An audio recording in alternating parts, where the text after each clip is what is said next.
สถานีวิทยุกระจายเสียงแห่งประเทศไทยจังหวัดลำปางทำการส่งกระจายเสียงในระบบ FM ความถี่ 97 เมกะเฮิรตซ์ จากนี้ไปเชิญติดตามรับฟังรายการเกษตรสัมพันธ์ค่ะ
สวัสดีเจ้าท่านผู้ชมและท่านผู้ฟังค่ะเจ้ากลับมาพบกับรายการเกษตรสัมพันธ์นะเจ้าทางสถานีวิทยุกระจายเสียงแห่งประเทศไทยจังหวัดลำปางระบบ FM 97 เมกะเฮิรตซ์ และสถานีวิทยุกระจายเสียงแห่งประเทศไทยเพื่อการเรียนรู้และเตือนภัยภาคเหนือ AM 549 กิโลเฮิรตซ์นะเจ้าวันนี้อยู่กับดีเจมีนะคะแล้วก็อีกช่องทางนึงนะเจ้าที่ท่านผู้ชมและท่านผู้ฟังนะเจ้าสามารถรับชมและก็รับฟังกับรายการเกษตรสัมพันธ์ได้ก็คือทาง Facebook Live เพจสวทลำปางกรมประชาสัมพันธ์นะเจ้าสามารถสื่อสารกันเข้ามาได้ผ่านทาง Facebook Live นะเจ้าช่วยกดไลค์กดแชร์นะเจ้าเป็นกำลังใจแล้วก็ติดตามกับรายการเกษตรสัมพันธ์ทุกวันพุธของเฮานะเจ้าสามารถขอเพลงผ่านเข้ามาทางช่องทาง Facebook Live ก็ได้นะเจ้าหรือว่ามีปัญหาจะสอบถามก็สามารถที่จะเขียนคอมเมนต์หรือว่าส่งคอมเมนต์เข้ามาใน Facebook Live ของเราได้นะเจ้าสำหรับวันนี้นะเจ้าดีเจมีนะเจ้าได้นำประเด็นนะเจ้าน่าสนใจอย่างมากเลยนะเจ้ามาฝากคุณผู้ชมและคุณผู้ฟังนะเจ้าในเรื่องเกี่ยวกับการจัดการศัตรูพืชด้วยวิธีแบบผสมผสานนะเจ้าหรือว่าภาษาอังกฤษนะตัวย่อเป็นฮ้องว่า IPM นะเจ้าวันนี้ได้รับเกียรตินะคะจากแขกรับเชิญนะคะเป็นเจ้าหน้าที่นะเจ้าจากกลุ่มอารักขาพืชสำนักงานเกษตรจังหวัดลำปางของเฮานี่เองนะเจ้ามีความรู้นะคะความเชี่ยวชาญในเรื่องของการจัดการศัตรูพืชด้วยวิธีแบบผสมผสาน IPM นี้วันนี้เปิ้ลจะมาแชร์เนาะข้อมูลความรู้ให้กับท่านผู้ชมและท่านผู้ฟังนะเจ้าทางรายการของเฮาได้ร่วมรับฟังไปด้วยกันในเวลา1ชั่วโมงนี้นะเจ้าเนาะรายการวิทยุเกษตรสัมพันธ์เฮาเนี่ยออกอากาศบ่ายโมงถึงบ่าย2 โมงครึ่งบ่าย2 โมงนะคะขออภัยนะเจ้าบ่าย2นะเจ้าเดี๋ยวจะขออนุญาตให้ทางแขกรับเชิญนะเจ้าได้แนะนำตัวเนาะว่าชื่อเรียงเสียงไรนะเจ้าเชิญผู้แขกรับเชิญค่ะเจ้าสวัสดีเจ้าชื่อนางสาวอัชริยาตนโพเจ้าชื่อเล่นชื่อน้องจูนนะเจ้าพี่ดีเจเมย์สามารถเรียกน้องจูนได้เลยนะคะค่ะเจ้าก็เป็นนักวิชาการส่งเสริมการเกษตรปฏิบัติการเจ้ากลุ่มอารักขาพืชเนาะสำนักงานเกษตรจังหวัดลำปางเจ้ามาจากกลุ่มอารักขาพืชนะเจ้าฝากผู้ชมและท่านผู้ฟังนะเจ้า เข้ามากดไลฟ์ใน Facebook Live ของเฮาตัวนะเจ้าขออนุญาตนะเจ้าเดี๋ยวขอเช็คกับทางเพจ Facebook Live ของเฮากรรมนึงนะเจ้าว่ายังมีท่านผู้ชมและท่านผู้ฟังเข้ามาใน Facebook Live ของเฮาหรือยังนะเจ้าวันนี้นะคะแขกรับเชิญของดีเจเมย์นะคะเป็นน้องจูนเนาะตะกี้แนะนำตัวไปแล้วชื่อจริงชื่ออัจฉริยาเนาะเจ้าแต่ว่าเฮาฮ้องกันชื่อเล่นเนาะในชื่อน้องจูนนะคะใช่เจ้าสำหรับวันนี้อย่างที่เกินไปแล้วนะคะคือน้องจูนจะมาอู้ในเรื่องของการจัดการศัตรูพืชด้วยวิธีแบบผสมผสานเนาะช่วยเล่าให้ฟังในได้กับเจ้าว่าเนี่ยมันเป็นวิธียังใดเนาะท่านผู้ชมท่านผู้ฟังแล้วก็รวมทั้งปีดีเจมีนี่ตัวก็บอกค่อยมีความรู้ในส่วนนี้นะเจ้าให้น้องจูนอธิบายให้ฟังหน่อยมันบินจะได้มีที่มาที่ไปหรือว่ามีความหมายจะใดเจ้าน้องจูนเจ้ากะสำหรับการจัดการศัตรูพืชแบบผสมผสานในปัจจุบันนะเจ้ามีความสำคัญเป็นอย่างมากเนาะเพราะว่ามันก็จะสอดคล้องกับเกี่ยวกับความเปลี่ยนแปลงสภาพภูมิอากาศเจ้าที่เกิดขึ้นในปัจจุบันเนาะซึ่งมันก็ทำให้อย่างที่เฮาหันเนาะเกิดภัยพิบัติต่างๆขึ้นเนาะทั้งน้ำท่วมฝนแรงเนาะหรือว่าแม้กระทั่งการเล่งให้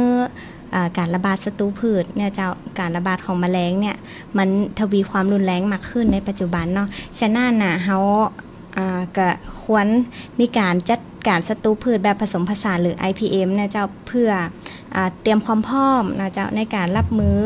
แล้วก็ลดการสูญเสียลดผลกระทบจากเหตุการณ์สภาพการเปลี่ยนแปลงสภาพภูมิอากาศในครั้งนี้นะเจ้าสำหรับ IPM นะเจ้าIPM คือเป็นวิธีการจัดการศัตรูพืชนะเจ้าตีเฮาใจหลายๆวิธีนะเจ้ามาผนวกรวมกันเนาะเพื่อฮื้อใจปัจจัยตีเฮาผลิตพืชนะเจ้าได้อย่างเหมาะสมแล้วก็การทำการเกษตรแบบยั่งยืนเนาะ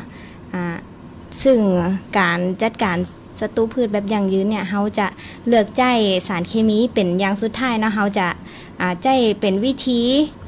หลายวิธีนะเจ้าก่อนที่จะใจสารเคมีก็เช่นวิธีเกษตรวิธีเกษตรกรรมเนาะวิธีกลวิธีฟิสิกส์กายภาพวิธีชีวภาพแล้วก็สุดท้ายก็คือถ้าจำเป็นแต่ถึงจะใจสารเคมีเจ้าก็เป็นการลดการใจสารเคมีไปในตัวเจ้าก็คือหมายความว่า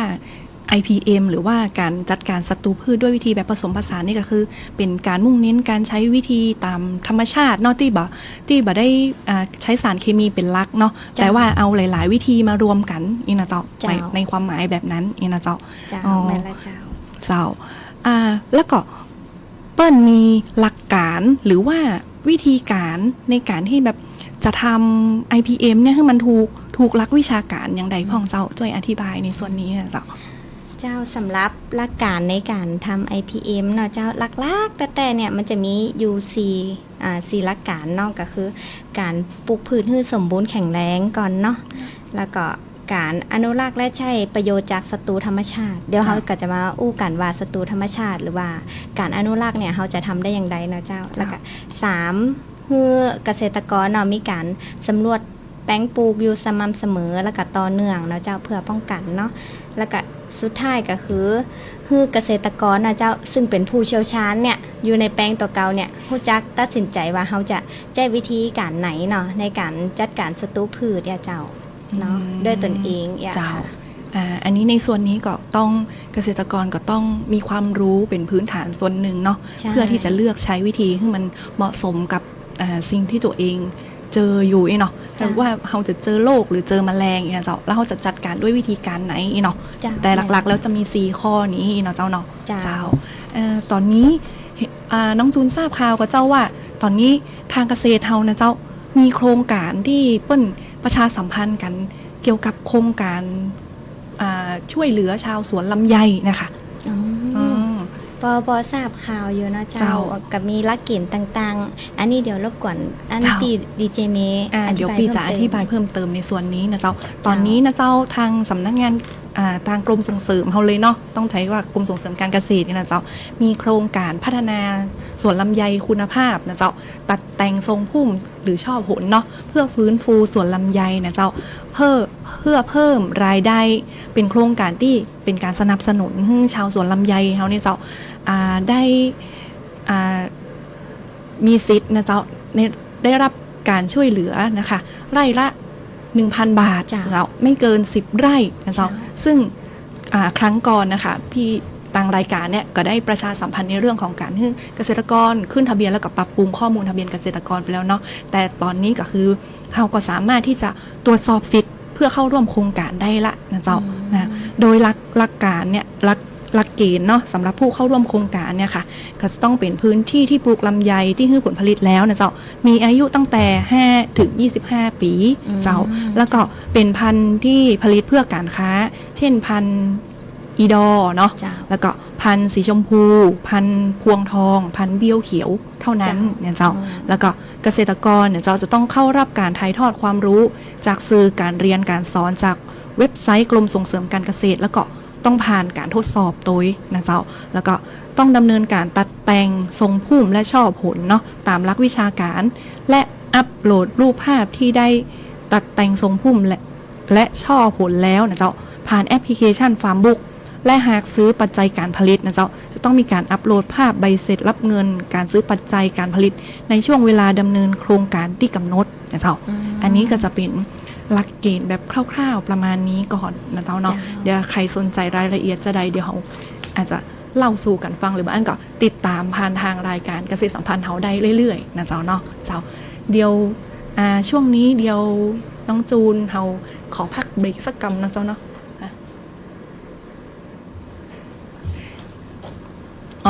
เจ้าขอเดี๋ยวน้องจูนช่วยอธิบายเพิ่มเติมนะเจ้าในส่วนของ IPM เห็นวันนี้น้องจูนเอาในส่วนของอันนี้ป้นฮ้องอย่างนะเจ้าผลิตภัณฑ์ตัวนี้เจ้าอันนี้ก็เป็นส่วนหนึ่งของ IPM นะยังตีน้องบอกตะกี้นะเจ้าดีเจเมก็คือการทำ IPM เนี่ยมันก็ใช้วิธีหลายวิธีด้วยกันเฆตกรรมการใช้สารชีวพันธุ์อย่างอันนี้เป็นกับห้องว่าสารชีวพันธุ์นะเจ้าเป็นการเขาห้องว่าเป็นทางเลือกหนึ่งเนาะเจ้าตีเฮาบ่ต้องใจสารเคมีเนาะอันนี้ก็คือสารชีวพันธุ์เนาะเจ้าตีกำจัดโรคและแมลงศัตรูพืชเนาะเจ้าซึ่งการควบคุมศัตรูพืชโดยสารชีวพันธุ์หรือว่าชีวภาพเนี่ยเนาะเจ้ามันก็คือการเอาสิ่งมีชีวิตที่มีอยู่แล้วในธรรมชาติเนี่ยอย่างไตโคเดอร์มาเนี่ยมันก็มีอยู่แล้วในธรรมชาติเนาะเจ้านี่เจ้าอันนี้ไตโคเดอร์มาเนาะคือความจริงเนี่ยมันเป็นเชื้อราที่มีอยู่แล้วในธรรมชาติเนาะเจ้าอันนี้เปิ้นก็มีการคัดเลือกเนาะเจ้าคัดเลือกหรือว่าทำให้มันบริสุทธิ์ขึ้นเนาะเจ้าเจ้าเพื่อเอามาตัวนี้นี่ก็มันก็เวลาเราผลิตออกมาแล้วก็จะเป็นสีเขียวแบบนี้เลยค่ะเจ้าแม่นเจ้าอันนี้ก็จะเป็นสีเขียวสดจะอีเนาะเจ้าอันนี้เปิ้นก็จะเอามาป้องกันกำจัดโรคพืชเนาะเจ้าอันนี้นะเชื้อราโรคพืชเนาะเพราะว่าไอตัวเนี้ยมันมีความแข็งแรงกว่าเชื้อราชนิดอื่นๆเนาะเจ้าฉะนั้นเนี่ยมันก็จะไปเหมือนไปรัดไปเบียดเบียนบ่ให้เชื้อราชนิดอื่นเนี่ยเจริญเติบโตได้เนาะเจ้าอันนี้เป็นเชื้อราเนาะเอาไว้ใช้กับโรคพืชใช่ค่ะถ้าเป็นพวกแมลงนี่ได้ก่อนแมลงนี่ก็จะใจเป็นแหมตัวนึงเนาะเจ้าแมลงนี่ก็ความจริงก็จะมีเชื้อราเมตาไลเซียมเนาะเมตาไลเซียมก็สีเขียวเหมือนกันแต่จะเป็นสีเขียวบ้านเฮาห้องสีเขียวขี้ม้าเนาะเขาว่าสีเขียวคล้ำเจ้าสีเขียวขี้ม้าอันนั้นเมตาไลเซียมเนาะก็ใจกับพวกหนอนด้วงต่างๆเนาะเจ้าที่อยู่ในดินเนาะมันจะเก่งหนอนด้วงในดินเนาะเจ้าเสร็จแล้วไอ้ตัวนี้เนาะเจ้าก็เป็นเชื้อราเหมือนกันเนาะที่กำจัดแมลงศัตรูพืชเนาะเจ้าเหมือนเมตาไลเซียมเนาะมีเส้นใยสีขาวบนห้องว่าเชื้อราบิวเวอเรียเนาะเจ้าอันนี้ก็จะมีคุณสมบัติก็คือกำจัดหมูเพี้ยต่างๆนะเจ้าเพี้ยไฟแมงวีขาวเพี้ยอ่อนเนาะหรือว่าอันนี้เจ้าใจกำจัดหมอดเจาะผลกาแฟได้นะเจ้าอันนี้เป็นของกรมวิชาการเกษตรนะเจ้าเปิ้นก็จะมีบิวเวอเรีย DOA D18 นี่เนาะจะเป็นตัวใหม่เนาะเอาไว้กำจัดหมอดเจาะกับกาแฟเนาะเจ้า อันนี้คือหมายความว่าใช้ได้ดีกับหม้อเจาะกาแฟ เจ้าสำหรับDOA 18นี่นะคะ D18 เนี่ยใจกับจำเพาะกับหมอดเจาะกาแฟเจ้าแต่ว่าบิวเวอเรียที่ว่าใจทั่วไปนี่เนาะก็จะเก่งกับเพี้ยต่างๆเจ้าเพี้ยอ่อนหรือว่าเพี้ยกระโดดสีน้ำตาลที่เขาเจอในนาข้าวเจ้าอันนี้ก็ใจได้เจ้าอันนี้มันเป็นแบบเชื้อราคนละชนิดกับที่เราเจอในอาหารเนาะใช่ก็ คนละอย่างจ้ะอันนั้น คนละอย่าง เจ้าอันนี้คือเปิ่นคัดมาละเนาะเจ้าว่ามันสามารถกำจัดแมลงได้เจ้าตั้งกรมวิชาการเกษตรหรือว่ากรมส่งเสริมเนี่ยก็มีการนำมาผลิตขยายนะเจ้าเพื่อส่งเสริมให้กับเกษตรกรนะเจ้าใจในการเกษตรเจ้าแล้วถ้าเกษตรกรเขาสนใจเจ้าอยากให้ลองเอาไปใช้พ่องเนี่ยเจ้าเขาสามารถที่จะขอสนับสนุนหรือว่ามีช่องทางไหนที่เราจะสามารถที่แบบเกษตรกรเพิ่นจะติดต่อมาขอเขาได้บ้างเจ้าเกษตรกรในพื้นที่นะเจ้าก็เขาก็เป็นเกษตรกรในตำบลนั่นอยู่แล้วเนาะเขาขั้นตอนแรกคนที่ใกล้ชิดกับเขาที่สุดก็คือลองแจ้งเกษตรตำบลพอก่อนเนาะถ้าเกษตรตำบลเปิ้นก็จะไปที่อำเภอเปิ้นมีก็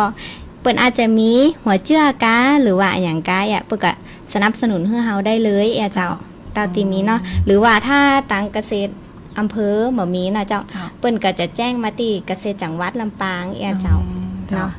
ถ้าเกษตรจังหวัดลำปางมีแล้วก็สามารถสนับสนุนได้ก็จะนำไปสนับสนุนให้เกษตรกรที่มีความสนใจนะเจ้าบ่ฮู้ว่าท่านผู้ชมท่านผู้ฟังท่านใดนะเจ้าเคยใช้บิวเลียหรือว่าเชื้อไตโคเดอร์มาเฮานี่พ่องนะเจ้าถ้าใครมีใช้แล้วนะเจ้าได้ผลเป็นอย่างไรก็สามารถทักมาทางเพจ Facebook ของเฮาได้นะเจ้าและเชื้อรา2ตัวนี่นอกจากจะต่างกันที่ว่าตัวหนึ่งใช้กับแมลงเนาะและอีกตัวหนึ่งก็ใช้กับเชื้อรานี่ต้องเป็นเชื้อราที่ก่อโรคกับพืชเนาะเจ้าแล้วมันมีข้อดีข้อเสียอย่างไรก็เจ้าแล้วเวลาเขาใช้แล้วเขาจะเก็บไว้อย่างใดดีให้มันจะใช้ได้ต่อกออย่างเงี้ยค่ะเจ้าสำหรับเชื้อรามูนี่นะเจ้ามีข้อดีข้อเสียข้อดีของมันก็คือหนึ่งตีนแน่นอนอยู่ละคือเฮาลดการใช้สารเคมีเนาะบ่เป็นพิษต่อคนและสัตว์เจ้าเนาะแล้วก็ปลอดภัยต่อผู้บริโภคเจ้าเนาะสำหรับข้อเสียถือว่าบ่ใจข้อเสียโดยสิ้นเชิงเนาะเพราะว่ามูนี่มันเป็นสารชีวภาพเนาะก็คือเป็นสิ่งมีชีวิตนะเจ้ามันอาจจะเขาห้องว่าควบคุมศัตรูพืชได้จ้ากว่าสารเคมีแต่ว่าเวลาเขาพ่นปุ๊บแมลงหรือว่าโรคตายได้เลยเนาะอันนี้คือมันต้องใจเวลาฉะนั้นน่ะเวลาที่เขาจะใจนะเจ้าก็คือเขาจะใจในช่วงที่มันยังบาระบาดเจ้าคือว่าเปิ้นใจเพื่อป้องกันเนาะเจ้าแล้วก็ป้องกันกำจัดในช่วงแรกๆก่อนที่มันจะระบาดเจ้าถึงขั้นเศรษฐกิจนะเจ้าแล้วก็การเก็บรักษาเนาะเจ้าตะกี้พี่เมย์ถามเนาะอย่างอันนี้นะเจ้าก็เวลาเฮาขยายมาแล้วอันนี้เขาห้องว่าเชื้อซดนะเจ้าถ้าสมมุติว่าเกษตรกรเนาะเจ้าเอาเชื้อหัวเชื้อแบบนี้เนาะไปขยายอันนี้เป็นกะขยายในข้าวเนาะเจ้าข้าวหุงที่ว่าเฮาเอามาหุงกินกันเนี่ยเจ้าหรือว่าเฮาจะแจ้ข้าวเปลี่ยนก็ได้เนาะอันนี้เป็นกะเอามาหุงนึ่งข้าเจือก่อนเนาะเจ้าแล้วก็เอานี่เยาะไปเนาะประมาณ14วันมันก็จะได้เป็นเชื้อเขียวๆอีกแล้วเนาะเขาก็เก็บไว้ในตู้เย็นได้3เดือนอย่างเงี้ยจะถึง6เดือนเนาะแล้วก็ถ้าสมมุติว่าไข่แบบใจบัดตันแต่ผลิตไว้เยอะสามารถทำเป็นเชื้อแห้งแล้วก็สามารถเก็บได้เป็นปีได้เลยเหมือนกันเจ้าอันนี้นะเจ้าสำหรับหัวเชื้อเนี่ยเจ้าถ้าสมมุติว่าตีกรมส่งเสริมตีว่าจังหวัดขอไปแล้วบ่มีเนาะเฮาสามารถประสานไปตีมหาวิทยาลัยเกษตรศาสตร์เนาะเจ้าปกะผลิตหัวเชื้อเนี่ยเจ้าจากแลบเนาะได้เหมือนกันเจ้าอันนี้นะค่ะเจ้าก็หัวเชื้อนี่ก็สามารถติดต่อได้ที่มหาวิทยาลัยเกษตรศาสตร์นี่นะคะเจ้าเปิ้นแจกให้ฟรีก็ว่าเราต้องมีค่าใช้จ่ายจำหน่ายเจ้าบ่แน่ใจว่าบ่เดียวต่อได้น่ะแต่เหมือนก็ประมาณ250อย่างเงี้ยจะขวดเล็กๆน่ะขวดเล็กๆนี่ก็ขยายได้หลายถุงอยู่จะขยายกับข้าวได้ประมาณ50กิโลกรัมเนาะเจ้าหรือว่า 50 ถุงเจ้าถุงละ200 กรัมเนาะถ้า อยั เรา งหัวเชื้อนี่ถ้าเราใช้แล้วก็ปิดฝาให้สนิทแล้วก็เก็บ ใส่ในตู้เย็น ใส่ในตู้เย็นได้ก็ ค่ะ เก็บไว้ได้นานอยู่นะเจ้าเนาะ เจ้า ถ้าเราจะขยายครั้งต่อไปก็เอาตัวเนี้ย เจ้า มาทำแบบวิธีแบบที่น้องจูนบอกเนาะแนะ เจ้า นำนะเจ้าใช้ข้าวอย่างก็ข้าว เข้าสวยเนี่ยเจ้า ข้าว ต้องเป็น สาร เป็นข้าวเจ้าหรือ เจ้า ว่า ข้าวเจ้าเนาะ ข้าวเจ้าเนอะ หรือว่าเขาอันเนี่ยก็เอาแบบข้าวที่มันมีลักษณะแข็งๆข้าวเสาให้อันนี้ก็ได้จ้ะ เนาะ แม่นเจ้าเขาเอาใส่ถุงเนาะเขาเอาแจ่แล้วก็ตักใส่ถุงประมาณ200 กรัมเนาะเจ้า เจ้า เจ้าถุงพลาสติกใสนะเจ้าเป็นถุงห่อเนาะเจ้าเขาเอาใส่ถุงแล้วก็เขาเอาไปนึ่งเนาะ เจ้า นึ่งประมาณเกินชั่วโมงเนาะเจ้าพอเสร็จแล้วปุ๊บเขาเอาออกมารอให้มันขอห้องว่าคลายความร้อนสักน้อยหมอกเหมือนอารมณ์แบบนมเพื่อนออนกินนะเจ้าแบบแตะเขาแล้วมันเป็นอย่างเนาะเพราะว่าเชื้อรานี่มันเป็นสิ่งมีชีวิตเนาะถ้าว่าใส่ข้าวห้อนโดยตรงเนี่ยมันก็จะทำให้เชื้อราตายได้อะเจ้านั่นนะเจ้าแล้วเขาก็ย่อไปสัก2-3 ย่ออะเจ้าแล้วเขาก็มัดปากถุงเนาะ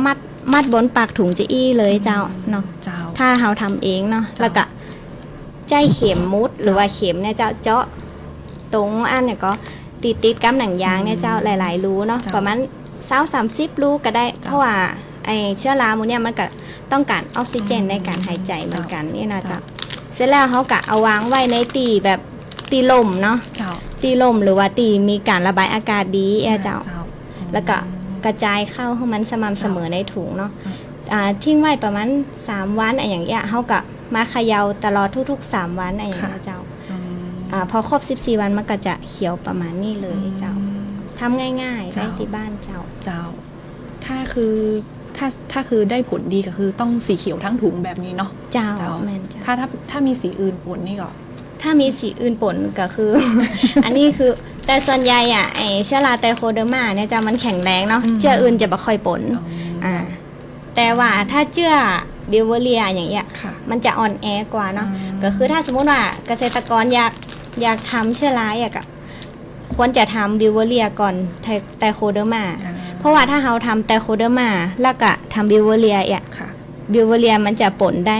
เจ้าแม่น เจ้า เจ้ามันจะเสียเนาะ และเชื้ออย่างตัวบิวเวอเรียสีขาวนี่ค่ะ ก็ใช้วิธีขยายเหมือนเดียวกันกับไตโค เจ้าคล้ายๆกันเลยเจ้าเหมือนกันเลยเจ้า แล้วบิวเวอเรียนี่มีแบบเชื้อแห้งหัวเชื้อแห้งแบบไตโคเดอร์มาก็ได้ บิวเวอเรียนี่เขาจะใจเป็นเจอี้นะเจ้าเป็นอันนี้เปิ้นขยายในเมล็ดข้าวฟ่างเนาะเจ้าอันนี้ขอจากอันเนี่ยก็สำนักงานเกษตรก็ได้เจ้าอันนี้นะ เจ้า แล้วก็เขาก็เอาไปใส่ข้าวเหมือนกันนี่เลยเจ้า เจ้า แล้วก็เอาไปใช้ในแปลงนาของในแปลง เจ้าแปลงนาก็ได้ เจ้า เจ้า วิธีใช้ยากก็เจ้า วิธีใช้ก็บ่ยากเลยเจ้าอันนี้นะเขาจะเชื้อราเนี่ยมันจะขึ้นบนผิวข้าวเองนะเจ้า ทีเนี้ยเวลาเขาจะใจเนี่ยก็คือเขาก็เอาไปซาวในน้ำก่อนเนาะเพื่อกรองเอาแต่สีเขียวๆนะเจ้าของห้องว่าสปอร์ของเชื้อราเนาะอันเนี้ยเขาก็กรองใจแต่สีเขียวๆเนาะเจ้าเอาไปฉีดพ่นเอาไปลาดก็ได้เจ้า ค่ะ ในอัตราส่วนเพื่อก็จะบอกในฉลากนะเจ้าอย่างอันนี้ก็10 กรัมนี่เนาะ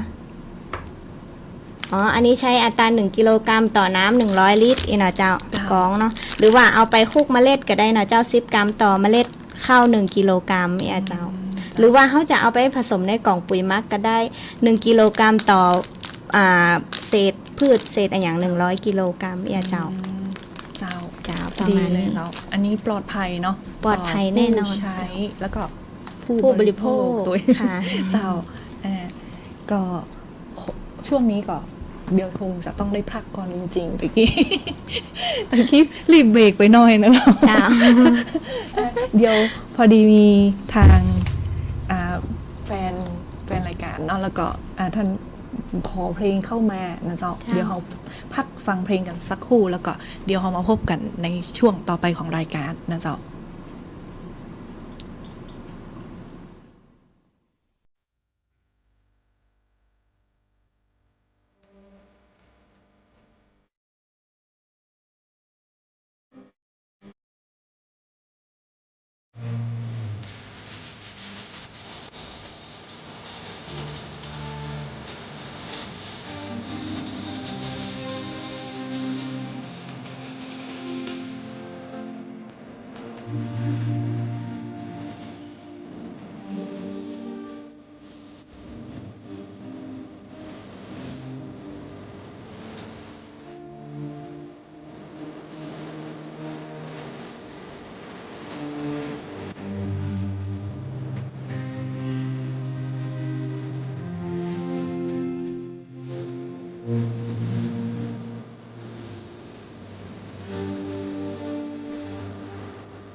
เจ้า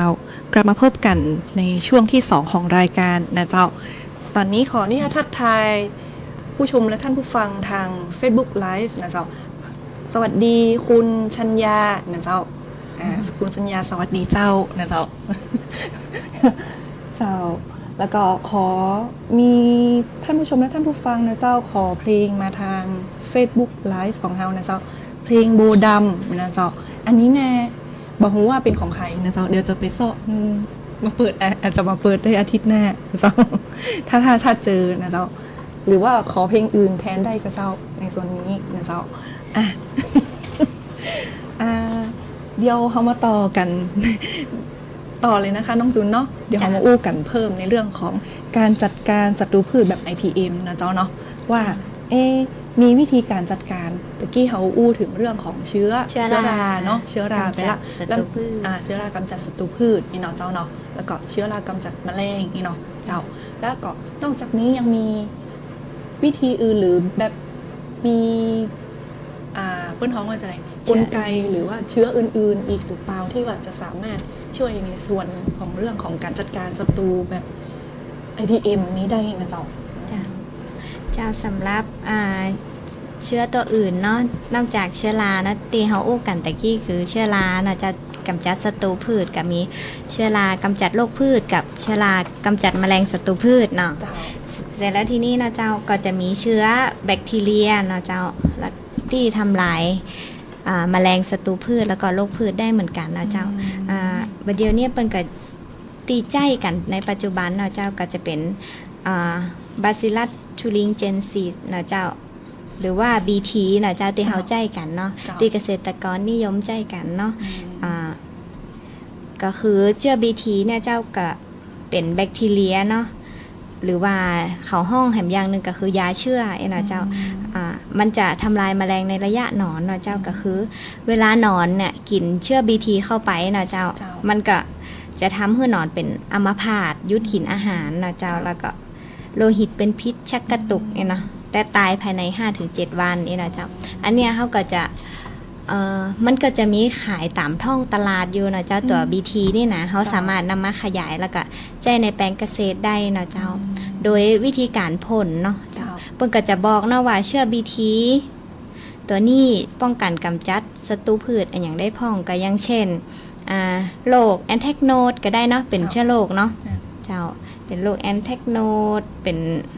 โรคกระลำที่ว่าทำให้กระลำเน่านะจะแบคทีเรียวิวอย่างโมเนียเจ้าก็สามารถกำจัดป้องกันกำจัดได้เจ้าแล้วก็มีแหมเชื้อหนึ่งก็คือเป็นเชื้อไวรัสนะเจ้าไวรัส NPV เนาะเป็นห้องจะทำลายแมลงศัตรูพืชในระยะหนอนเช่นกันนะเจ้าทำไมเปิดถึงห้องว่า NPV เนาะก็คือ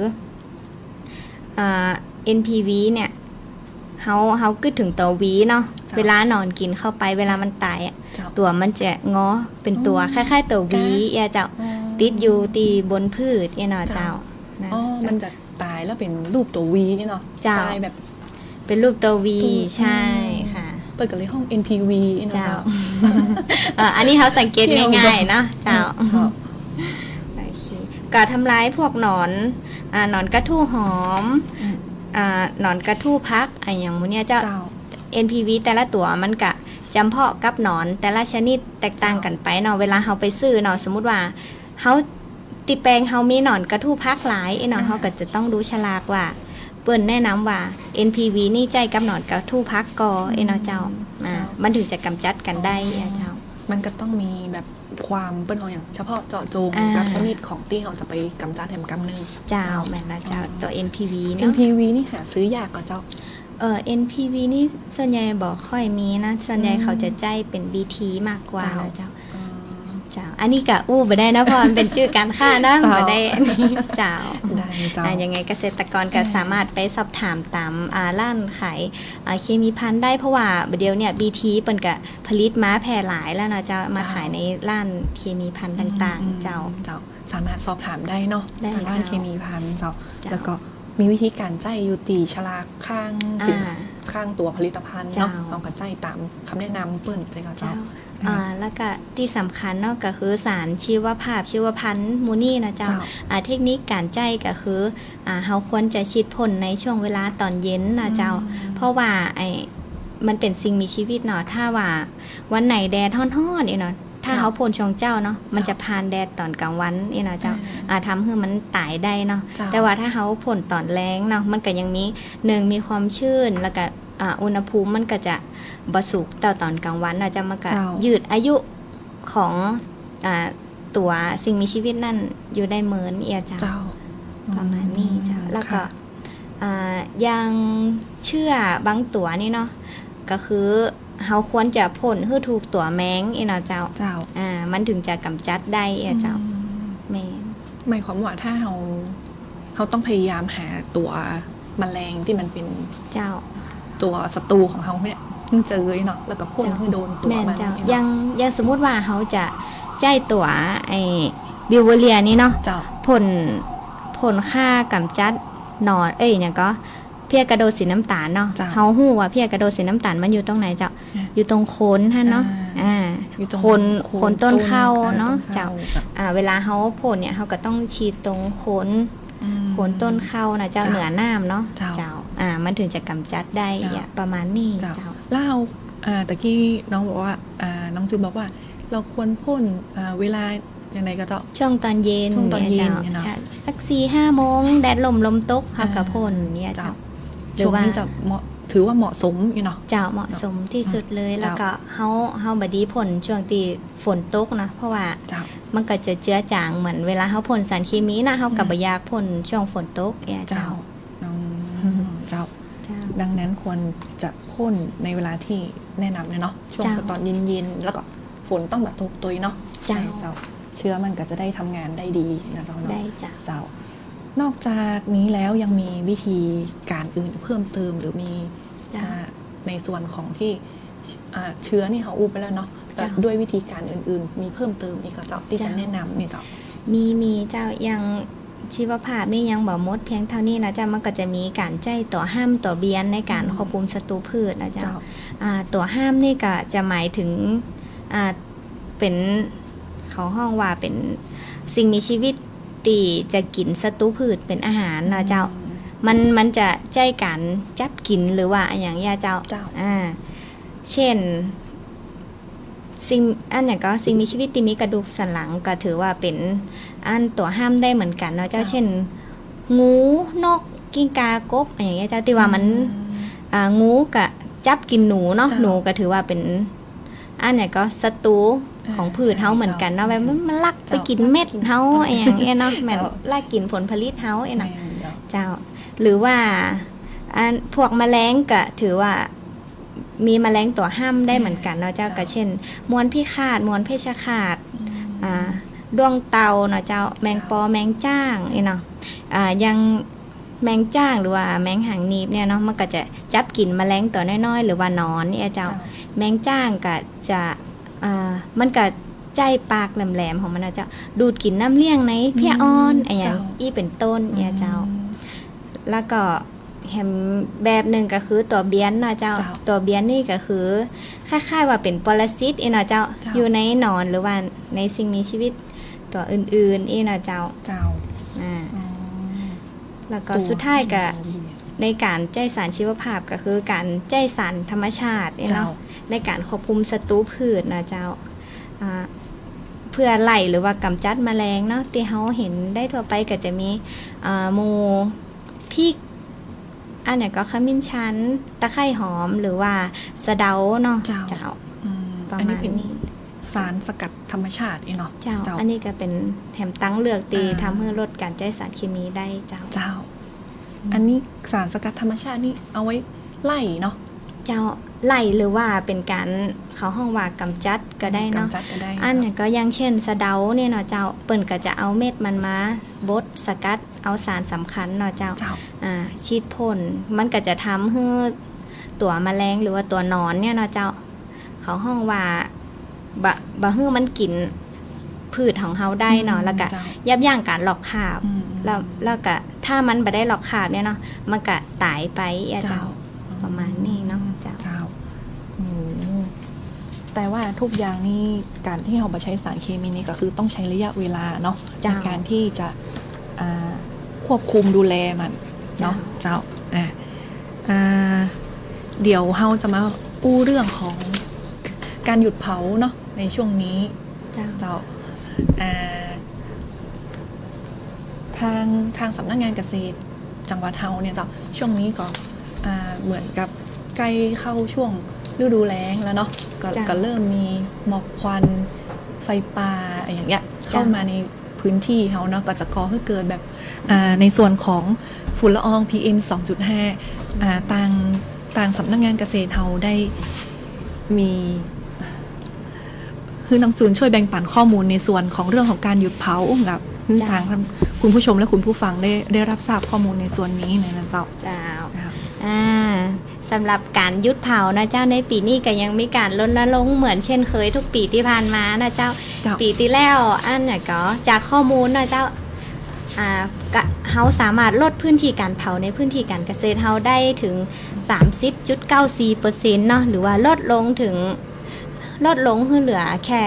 125จุดนะเจ้า ปีนี้ก็จะเป็นเขาห้องว่าเฮามีเป้าหมายใหม่เนาะก็คือลดลงจากปีที่แล้วอะแหม20%เนาะซึ่งปีนี้เขาจะต้องทำให้ได้นะเจ้าเนาะก็ถือว่าเป็นเป้าหมายที่สำคัญของจังหวัดลำปางเนาะเพื่อลดฝุ่นละออง PM 2.5 นะเจ้า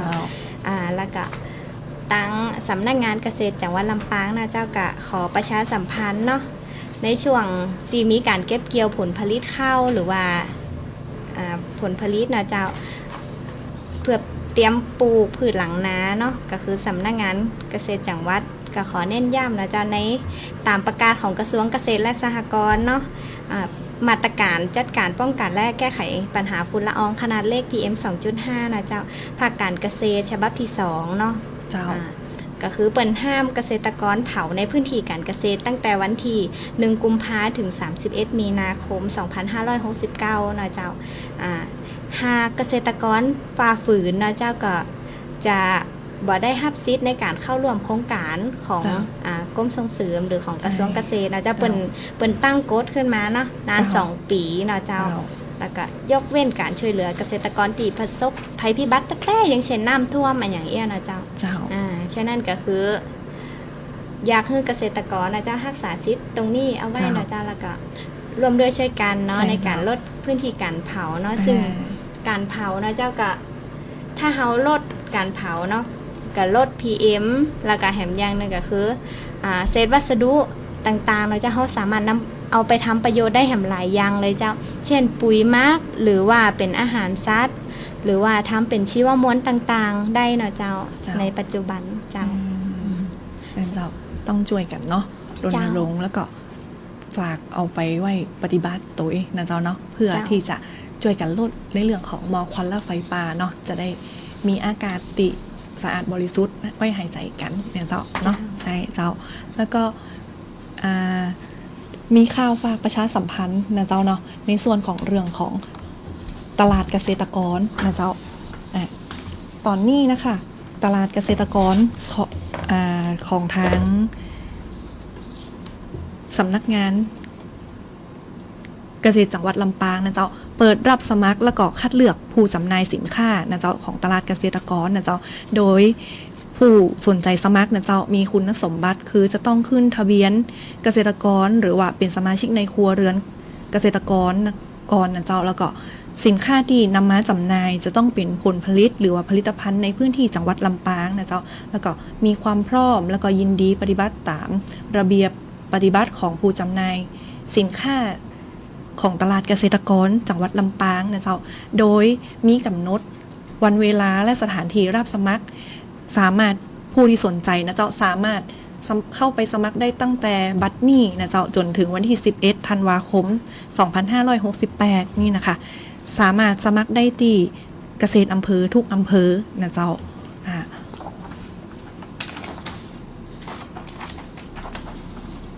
แล้วก็สำหรับเอกสารหลักฐานนะเจ้าตีจะนำไปยื่นในวันที่สมัครก็จะมีใบสมัครนะคะสำเนาบัตรประชาชนเนาะสำเนาทะเบียนเกษตรกรหรือสำเนาสมาชิกในครัวเรือนเกษตรกรที่มีรายชื่อนะเจ้าแล้วก็สำเนาใบรับรองมาตรฐานสินค้าเกษตรนะคะหลังจากนั้นนะคะก็คณะกรรมการเนาะของทางตลาดเกษตรกรนะเจ้าเปิ่นก็จะคัดเลือกนะคะเกษตรกรนะคะที่มีคุณสมบัตินะเจ้าผ่านการพิจารณาเข้ามาจำหน่ายสินค้านะเจ้าแล้วก็จะมีการประกาศรายชื่อนะเจ้าของเกษตรกรหรือว่าผู้จำหน่ายสินค้าในตลาดนะเจ้าในวันที่20ธันวาคม2568นะเจ้าผ่านทางเพจ Facebook ตลาดเกษตรกรลำปางนะเจ้าเนาะแล้วก็ผู้ที่ได้รับการคัดเลือกนะคะก็ให้เดินทางมารายงานตั๋วแล้วก็ร่วมประชุมรับฟังเงื่อนไขและก็ข้อปฏิบัติต่างๆนะเจ้าในวันอังคารที่23ธันวาคมนะเจ้า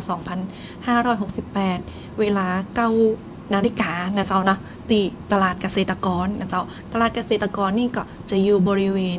ข้างสำนักงานเกษตรอำเภอเมืองลำปางนะเจ้าต่างไปราชภัฏเนาะแยกทางสายค้ำน้องจูนเคยไปกับเจ้านี่อ๋อเคยไปอยู่เจ้าไปซื้ออย่างเจ้าตาแทนมันก็จะมีเปิ้นขายพักเนาะเจ้าขายพักแบบว่าพักอินทรีย์ก็มีนะเจ้าพักหรือว่าพักปลอดสารพักปลอดภัยจากสารพิษก็มีนะเจ้าผลไม้หรือว่าเครื่องดื่มของแปรรูปอย่างก็มีขายหมดเลยเจ้า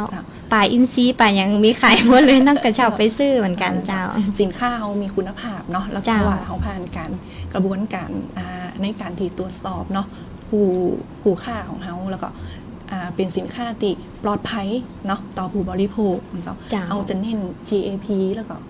ถ้าเป็นอินทรีย์ได้ก็ซ้ำดีเนาะเจ้าน้องจุนเนาะโดยผลผลิตต่างๆเนี่ยก็สามารถใช้วิธี